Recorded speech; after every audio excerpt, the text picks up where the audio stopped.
अस्सलाम वालेकुम, मैं हूं अलीना शिगरी। वजीर आजम शहबाज शरीफ साहब मजदार में फंसे मालूम होते हैं। गुज़िश्ता चंद रोज की उनकी तकारीर और बॉडी लैंग्वेज बता रही है कि वजीर आजम साहब किसी हैजान का शिकार है। न जाने वो किसको कहते हैं कि टांगे ना खींचें, क्योंकि सरकार ने पाकिस्तान तहरीक इंसाफ की तो इतनी दुर्गत बनाई हुई है कि उसमें हुकूमत की टांगे खींचने की सकत ही नहीं रही। लगता है कि वजीर आजम साहब को अपनों से ही खतरा है। कल काबीना के खुसूसी इजलास में वजीर आजम साहब ने बड़े पुरअतमाद अंदाज में यह कहा था कि ऑपोजिशन उनके या उनकी काबीना के खिलाफ कोई करप्शन का एक साल में स्कैंडल नहीं ला सकी। मियां साहब, ऑपोजिशन को जरूरत ही नहीं पड़ी। आपके दावे के सेम डे आपके अपने इत्तेहादी करप्शन स्कैंडल्स के सबूत निकाल कर ले आए हैं। वो इत्तेहादी जिनके बगैर हुकूमत का एक दिन चलना मुमकिन नहीं है। वो गंदुम स्कैंडल में आपके खिलाफ मुद्दई बनने को भी तैयार है। पीपल्स पार्टी के सीनियर रहनुमा नदीम अफजल चंद साहब ने कल हमारे ही प्रोग्राम में इंकिशाफ किया कि गंदुम स्कैंडल में 1700 अरब रुपए की करप्शन हुई है। हुकूमती वोटों से सेनेट में मुंतखब होने वाले आजाद सेनेटर फैसल वाउडा साहब ने पोर्ट कासिम अथॉरिटी में 8 अरब रुपए के घपले का इंकिशाफ किया है। 1700 बिलियन का एक बहुत बड़ा फ्रॉड हुआ है। मैं बता रहा हूँ, ये गंदम स्कैंडल है। वज़ीर आज़म साहब, मैं मुद्दई बनने के लिए तैयार।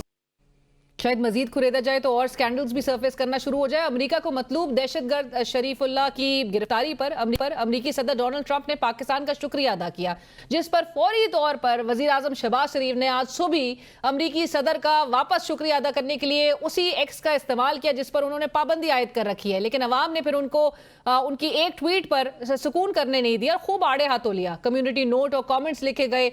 एक साल से ज्यादा अरसा हो गया एक्स मुल्क में बंद है और आप जो है वो गैर कानूनी तौर पर पूरी हुकूमत को एक्स इस्तेमाल करते हुए देख रहे हैं। वजीर आजम साहब को काबीना के खुसूसी इजलास में अपनी एक साल कारकर्दगी में यह भी शामिल करने चाहिए था कि मुल्क में एक्स भी एक साल से बंद है। वीपीएन इस्तेमाल कर रही है पूरी अवाम। इसी एक साल में पीका एक्ट के जरिए आजादी इज़हार राय को भी दबाया गया। 26वीं आईनी तरमीम से जुडिशरी का जो हाल इसी एक साल में किया गया वो भी बताना चाहिए था। आने वाले वक्त में लोग आपको यही साल भूलने में नहीं देंगे वजीर आजम साहब। इसी साल में दहशतगर्दी की लहर में शिद्दत भी आई है। आए रोज वाकयात रूनुमा हो रहे हैं। गुज़िश्ता रोज बन्नू में दहशतगर्दों के बुज़दिलाना हमले से 5 जवान और 13 मासूम शहरी शहीद हुए, जबकि 32 के करीब जख्मी इस वक्त और बड़े इस वक्त सेंसिटिव हालत पे मौजूद है। सिंध में हालात आप उठा के नजर देखिए तो वो भी संगीन से संगीन तर होते जा रहे हैं। सिंध के लोग वफाक पर पानी चोरी का इल्जाम लगा रहे हैं। एहतजाज रोज बरोज शिद्दत इख्तियार करता जा रहा है कि यहाँ तक किसान के साथ साथ आम लोग और तुलबा भी अब इस एहतजाज का हिस्सा बन रहे हैं और भरपूर तादाद में हिस्सा बन रहे हैं। वजीर आला सिंध मुराद अली शाह साहब ने आज सक्खर में पाकिस्तान लिटरेचर फेस्टिवल से खिताब करते हुए कहा कि दरियाए सिंध पर कैनाल्स बनाने के लिए पानी नहीं है, हम सिंध के डाका डालने नहीं देंगे। कि भाई पानी नहीं है कैनाल्स बनाने के लिए, कोई हमने पहले का पानी का इस्तेमाल सही करना है। अभी कैनाल्स बनाने की कोई गुंजाइश नहीं है। इंशाअल्लाह ताला कोई ऐसा मंसूबा जिसका सिंध के किसी भी हक पे डाका होगा उसको मंजूर नहीं होने देंगे। हमें प्रोग्राम में ज्वाइन कर रहे हैं फैसल चौधरी साहब, माहिर कानून है आप और वकील हैं इमरान खान साहब के। फैसल साहब अस्सलाम वालेकुम, बहुत शुक्रिया। और हमारे साथ पैनल में शरीक है राना एहसान अफजल साहब, सीनियर रहनुमा पाकिस्तान मुस्लिम लीग नवाज, आप कोऑर्डिनेटर भी हैं वजीर आजम शहबाज शरीफ साहब के। राज साहब अस्सलाम वालेकुम, बहुत शुक्रिया आपका भी हमें प्रोग्राम में ज्वाइन करने के लिए। एक साल में आप लोग कंस्ट्रक्टिवली तो कुछ भी नहीं कर सके। केसेस आपकी जगह वो इमरान खान साहब खुद कहना पड़ रहा है उनको कि उसको तेज करने के लिए अब जो है वो चेंज भी हो रही है टीम। देखिए, इशू ये है कि वो इतनी टीम चेंज हुई है, सलमान सफदर साहब के ही जिम्मे लगा है। वो सिर्फ एक केस की हद तक है, वो जो पॉलिटिकल लोगों की मीटिंग है। लेकिन उनको कहना पड़ रहा है ना कि पूरी कानूनी जंग लड़ी जाए। वो तो अब देखिए, वो तो क्योंकि जब से ये डेट्स आगे चली थी, एक रूटीन में डेट्स चलती थी, 3 डेट्स होती थी हफ्ते में, उसमें तो ज़्यादा प्रॉब्लम नहीं होता था। लेकिन गुज़िश्ता तकरीबन 3 हफ्ते से पहले 27 जो लास्ट में जो है 14 या 12 या 14 फरवरी को वो हुई थी एक पुलिस हियरिंग। अब तकरीबन महीना होने को खान साहब को ही कहना पड़ रहा है ना फैसल साहब के तमाम केसेस और अपीलों की फौरी तौर पर पैरवी की जाए। तो यानी कहीं ना कहीं से कुछ एक लैग कर रही है आप लोग की जो वकील। देखिए, लैग उसमें सलमान सफदर बहुत अच्छा वकील है। देखिए, बड़े प्रोफेशनल लोग हैं। उसकी टीम है, ज़हीर अब्बास उसके जूनियर हैं, बड़े अच्छे, उस्मान गिल है, बड़े कॉम्पिटेंट। इन्होंने अलकादर केस, सिद्दत केस बड़ा जाफिशानी से लड़ा। अब कल बिल्कुल ये बात हुई है और इनको सलमान सफदर साहब को इंट्रस्ट किया गया है कि आप ये बीबी की बेल्स, बुशरा बीबी की बेल्स पहले, क्योंकि उनको ज़रा सज़ा कम है तो वो टेक्निकली हम लोग ये करते हैं कि जिसकी सज़ा कम होती है पहले बेल्स उनकी, और फिर उन्होंने इमरान खान साहब ने कहा आप हमारी भी बेल्स फाइल करें और अपील्स वगैरह जो भी करना है। तो सलमान सरदार साहब को इमरान कल खान साहब और बुशरा बीबी भी सुना, आपने भी बल्कि मैसेज दिया कि वो बड़े गुस्से में थी कि एहतजाज क्यों नहीं किया जा रहा है, और आप एहतजाज कैसे करेंगे अडियाला के बाहर? कल बीबी गुस्से में थी और बीबी ने गिला किया कि वो अंदर जब मुलाकातों पे पाबंदी थी तो पार्टी का जो इनएक्टिव होना बाहर अडियाला के, और खान साहब ने फिर एक मैकेनिज्म दिया सलमान राज साहब को और गौहर साहब को। उन्होंने कहा कि आप पार्टी के जो पार्लिमानी कमेटी है, जो कोर कमेटी है, पॉलिटिकल कमेटी है, उन सब को लेके आप अडियाला के बाहर कैंपिंग करें, मुजाहरे करें, ताकि एक एक्टिविटी हो ना। होता ही है ना कि पॉलिटिकल एक्टिविटी वहाँ पे जब खान साहब के साथ तो होती है मीटिंग्स, तो फिर वहाँ से तो चीज़ें निकल आती है, कोई नैरेटिव भी खान देते हैं। बट जब उनके साथ नहीं होता तो फिर पीछे से वो नैरेटिव, जैसे इमरान खान साहब बड़े ना एग्रेसिव और बड़े फ्रंट फुट पे खेलते हैं।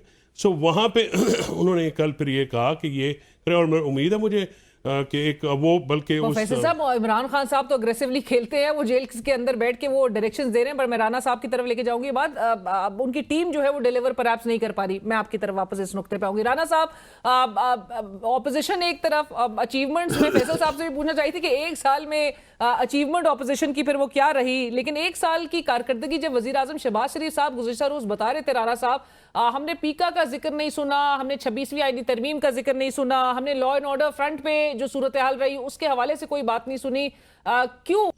बिस्मिल्लाहिर्रहमानिर्रहीम।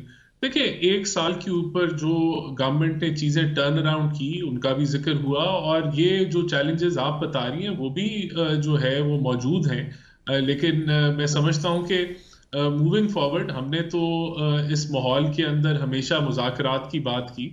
हमने हमेशा कहा कि हाउस में कमेटी बना लेते हैं, आप वहां बैठ जाएं। मुज़ाकरात से भी वॉकआउट ये लोग हुए। देखें, बात ये पीका के हवाले से बिल्कुल हम समझते हैं कि सोशल मीडिया के अंदर जो जो मिस इन्फॉर्मेशन और डिस इन्फॉर्मेशन का जो एक लहर है उसको काबू करने की जरूरत है। पर राना साहब, पीका आपकी हुकूमत पर अपनी एक अचीवमेंट नहीं कंसिडर करती गालिबन। देखिए, मेरे ख्याल से ज्यादा इकोनॉमिक फ्रंट के ऊपर चीजों को फोकस किया गया, क्योंकि पाकिस्तान के जो अवाम है उनका सबसे बड़ा चैलेंज माशी है, और इस वजह से जो माशी चैलेंजेस हैं और वे फॉरवर्ड उन पे ज्यादा फोकस किया गया। रूल ऑफ लॉ के ऊपर देखें, बिल्कुल माशी आपसे बेहतर कोई नहीं बता पाएगा। 1.6% पे जोर दिया जा रहा है महंगाई की शरह। ये कौन सी महंगाई की शरह, और ये अवाम को क्यों नहीं इम्पैक्ट कर रही?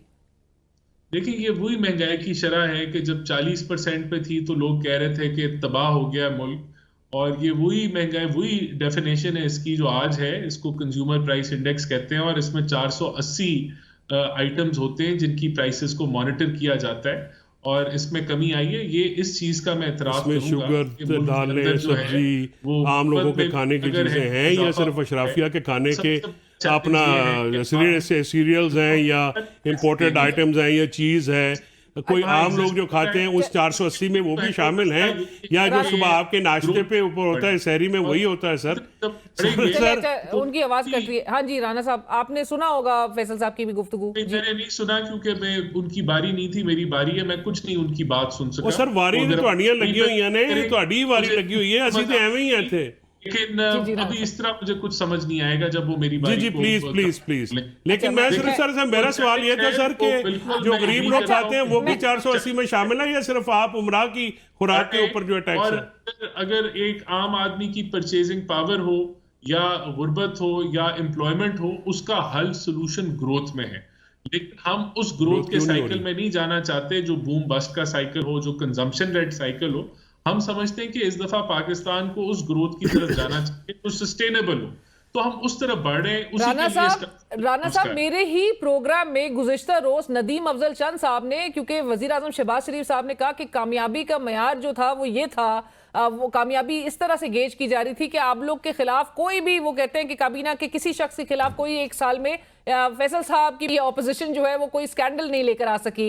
नदीम अफजल चंद साहब कहते हैं कि मैं मुद्दई बनने को तैयार हूँ। 1700 अरब का जो गंदम स्कैंडल है उसके हवाले से वो फैसल वाउडा साहब की आपको खबर जो है वो नजर से गुजरी होगी। उन्होंने 60 बिलियन का जो है एफबीआर वाला, उससे पहले एफबीआर का मामला भी आपके सामने है। तो राना साहब, ये तो आपके अपने इत्तेहादी आपके खिलाफ मुद्दई बनने को तैयार हो गए हैं। देखिए, तीनों का रिस्पांस ले लें। नंबर एक, जो वीट का स्कैंडल था, जो इनिशिएट हुआ वो केयर टेकर दौर में हुआ, उसका अप्रूवल कैबिनेट ने दिया, उस पर इंक्वायरी हुई, और जो लोग उसके अंदर जिनकी कौन थे वो? नेग्लिजेंस पाई गई उनको वहां तब्दील भी कर दिया फूड गया, सेक्रेटरी। उनके खिलाफ एक्शन भी हुआ। जो फैसल वाडा साहब ने कहा है वो तो स्कैंडल है, हुआ ही नहीं, वो तो चीज खत्म हो गई। और उसके ऊपर एक डिबेट है, अभी मैंने उसको डिटेल में स्टडी नहीं किया। बहरहाल वो एक चीज जो कह रहे थे कि बेजाब्ती होने वाली थी वो नहीं हुई, अगर हो जाती तो वो करप्शन थी, लेकिन नहीं हुई। अब वो ये उनका मौकफ है। उसके नहीं अलावा तो क्रेडिट FBR गोज की टू फैसल गाड़ियों के वाडा, साथ नॉट यू। जो गाड़ियों की खरीद है उसके साथ तो मैं 100% खड़ा हूं, और मैं समझता हूं कि जब तक हम FBR के ऊपर स्पेंड नहीं करेंगे, उनको हम स्ट्रेंथन नहीं करेंगे, टैक्स कलेक्शन और टैक्स इवेजन में कमी नहीं आएगी। वो कोई स्कैंडल नहीं है। गाड़ियां हुकूमत पाकिस्तान खरीदेगी और खरीदने के वो प्रोसेस को स्टार्ट भी कर रही है। फैसल साहब, आपकी जमात जो है वो तो ये अपनी अचीवमेंट्स गिनवाते चले जा रहे हैं, इनको तो फर्क नहीं पड़ रहा राना साहब की पार्टी को। आपकी हुकूमत तो इनको कोई टफ टाइम नहीं दे रही। आपकी तो यहाँ पर जो हम बात कर रहे थे कि इत्तेहाद जो अपोजिशन का एक रिक्वायर्ड था वो इत्तेहाद नहीं बन पा रहा, तो क्या करेंगे आप लोग? इसी तरह से मामला देखिए, उस पे उनकी कारकर्दगी के ऊपर सवालात आप उठा सकते हैं। मैं समझता हूँ कि जितनी कैपेसिटी है उतना वो कर रहे हैं, जितनी उनकी एबिलिटी है उतना वो कर रहे हैं। अब आप मुझे ये कहें कि मैं दौड़ के यहाँ से दामनिकों पे चढ़ूंगा तो मैं नहीं चढ़ सकता, ठीक है। हो लेकिन कैपेसिटी पे जो कॉम्पिटेंसी पे सवाल उठ रहे हैं आपकी जमात की लीडरशिप के, वो सही उठ रहे हैं? नहीं, देखिए मैं क्योंकि अब तो जो है वो तो आपके घर से आनी आवाज शुरू हो चुकी है। घर की आवाज से लाजमी नहीं कि मैं, आपके भाई खुद नहीं, भी मैं फवाद एग्री चौधरी नहीं साहब करता। भी फवाद चौधरी साहब की याद तो देखें ना। आप ये बताएं कि क्या मौजूदा पीटीआई लीडरशिप की वजह से इमरान खान अंदर है? नहीं है। वो स्टैब्लिशमेंट के साथ लड़ाई है, उसकी वजह से अंदर है। Let's be very honest. मैं सिर्फ ये कह रहा हूँ, हाँ ये आप कह सकते हैं कि जितनी एक्टिविटी होनी चाहिए, जितनी पोलिटिसाइज एक्सरसाइज होनी चाहिए वो नहीं हो सकती। ये उस पर हम वर्कर्स का भी एतराज़ है। वर्कर्स अक्रॉस द बोर्ड ये कहते हैं, जैसे कल इमरान खान साहब ने कहा कि आप डायलॉग के बाद लगाएंगे तो आई एम श्योर कि आज या कल में तारीख आ जाएगी और वो कैंप लगेगा। I will be the first person. Salman Rajan sahab ने तो कोई जिक्र नहीं किया। ये तो फिर नहीं, वहाँ पे तो हुआ है। आप बाकी जो वहाँ पे साहिबान है उनसे आप पूछ लीजिए। मेरे सामने जिक्र हुआ है कि उन्होंने जो मैकेनिज्म का उन्होंने कहा। पर ये किसको हिदायत मिली है कैंप लगाने की? ये सर जो पार्टी की वहाँ पे तो दो ही पार्टी के अहदेदार थे ना, चेयरमैन और जनरल सेक्रेटरी। उन लोगों को अपना हिदायत गौहर साहब और सलमान राजा साहब सर वही करेंगे ना अलीना। अब मैं तो नहीं कर सकता। अब मैं ज़रा अच्छा इस टॉपिक से हट के ना, हमारी आपने बड़ी फोकस की हुई लड़ाई पीपल्स पार्टी की जो बलोचिस्तान में सीनियर मिनिस्टर सीएम की लड़ाई है, उस पर कोई नहीं बोलता। शाहिद खान अब्बासी साहब क्या बीजेपी से थे? अपना मेहताब अब्बासी साहब बीजेपी से हैं। ये मुफ्ता इस्माइल साहब क्या कांग्रेस पार्टी के हैं या आम आदमी पार्टी के हैं? वो ये भी तो नून के हैं ना।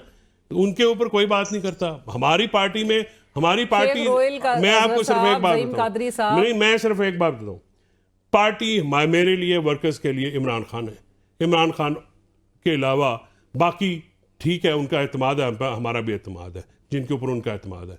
लेकिन पार्टी नैरेटिव, पार्टी शख्सियत, पार्टी एक शख्स के गिर्द घूमती है, वो इमरान खान है। उसको बाहर लाने के लिए जो एफर्ट हो सकती है वो करनी पड़ेगी। कारकुनान को भी करनी पड़ेगी, लीडरशिप को आगे लग के करना पड़ेगा, क्योंकि 2 दफ़ा कारकुनान को साथ डिसेप्शन हुई है, 4 अक्टूबर को और 26 नवंबर को। और जो एफर्ट होनी चाहिए आप मानते हैं कि वो एफर्ट नहीं हो रही। एक सीरियस एफर्ट बुशरा भी नहीं की। उन्होंने इधर क्राउड लेके आए, उसका भी अंदर से जो भी आप उसके ऊपर किस्म में डालना चाहें वो हमें डिलीवर नहीं हुआ। अब मैं सिर्फ क्विकली, आपने जो कल वज़ीर आज़म साहब ने जो तीर मारे हैं वो मैं गिनवा दूं आपको कि मुज़म्मिल असलम साहब की आप कारकर्दगी, हमारी जो रिपोर्ट है वो भी साल की पढ़ लें। उस पे भी हमें बताया जा रहा था, हमारे वहाँ के ब्यूरो चीफ ने बताया था कि कोई सब्सटैंशियल काम नहीं हुआ है। सब्सटैंशियल ये है ना कि वो जो केपी के है वो प्रोविंस है, ये वफाक है, सारे पैसे इनके पास होते हैं। और पंजाब के पास जो डोल आउट हो रहा है फ्री पैसा, सबसे बड़े स्कैंडल ही वो है।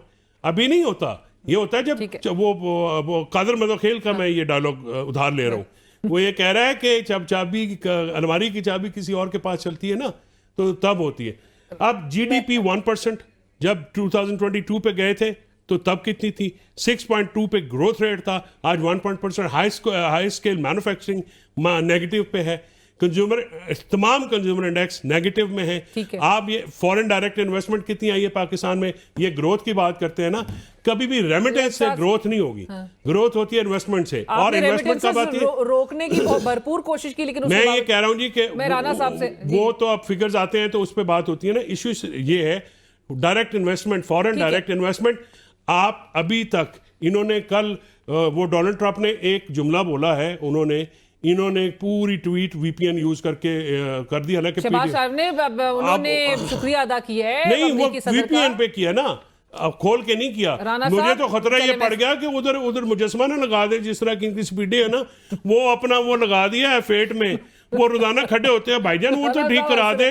उसमें मेरे से बड़ा खड्डा है, वो रोजाना वो आपने स्पीड बनाने के चक्करों में। अच्छा, उधर से आप अंदाजा लगाएं, बैरिया यूनिवर्सिटी वाली साइड से आए ना, तो आप लेफ्ट होके सेंटोरस वाली साइड पे नहीं जा सकते, वो रास्ता ही नहीं रखा। कमाल की इंजीनियरिंग है। राणा साहब, मैं ये सब स्पीड तो वो शहबाज साहब स्पीड की आपकी स्पीड है। इतनी है, वो स्पीड है, स्पीडी गंजोलस होता था एक, जब हम छोटे होते थे, वो ईबा वो करता होता था, वो स्पीडी गंजोलस एक कार्टून कर रहे हैं। राजी, डिस्कशन में ब्रेक लेंगे, ब्रेक के बाद हाजिर होते हैं।